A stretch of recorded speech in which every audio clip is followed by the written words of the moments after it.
Hello, and welcome back to Key to Defend Yourself and Your Loved Ones. Today, I want to provoke a very simple question.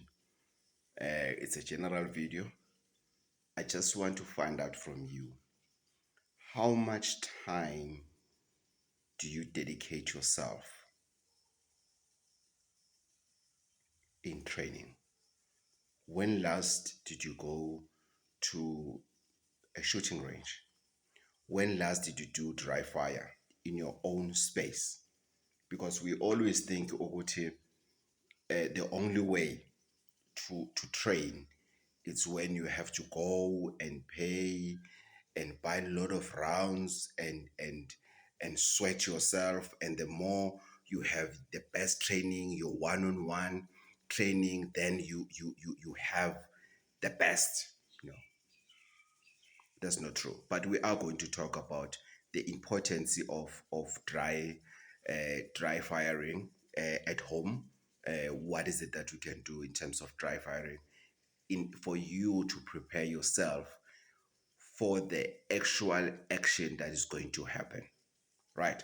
So today the question I'm asking is, when last did you train?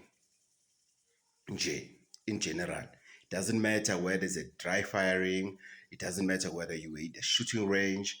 When last did you train? Are you sure your firearm is working? Are you sure? Are you absolutely sure that it's going to do what it requires it to do? Right. I want to give an example.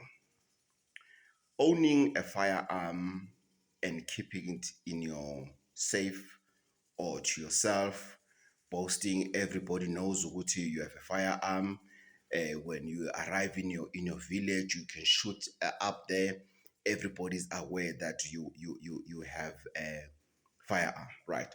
As you know that I'm talking about firearms as if I have one, while I don't have, but I observe as a healer, as a community leader, as a community person. I observe and I see things that are happening. It's like somebody's telling the stories about criminals. That person doesn't mean it's a criminal, right? So I don't need a firearm for me to to to to demonstrate or to tell you what is it that you are putting your life in danger for, right? This is what is happening that I've observed. Owning a firearm is exactly like having a matric. So owning a firearm and not doing anything, not training, nothing, is like you are having a matric.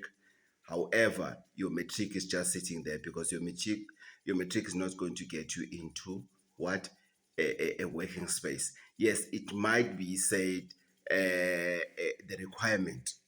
It's a matric. At least a matric is fine. The requirement, at least you need to have a competency, right? Now, the challenge comes in life now in terms of self-defending, right? Now you have a firearm. You have passed the issue of competency, which is your matric. You now have firearm, which is what? It's your university, right? Then you qualified to have a firearm license. Then meaning you qualified to have your degree, your diploma, your certificate. It doesn't matter what qualification is. Are you going to be able to work and be satisfied with your salary without an experience? And for you to gain an experience, what is it that is required from you? It's practice, doing the job, doing that, and doing that. Guys, it's the same thing with firearms. You don't just get your license and say, voila, I'm happy. I've arrived. They will come and take it from you daylight, and you will never be able to defend yourself. Not that I'm saying owning a firearm, it means you are untouchable and no one can take it from you. but at least try, Thokozani.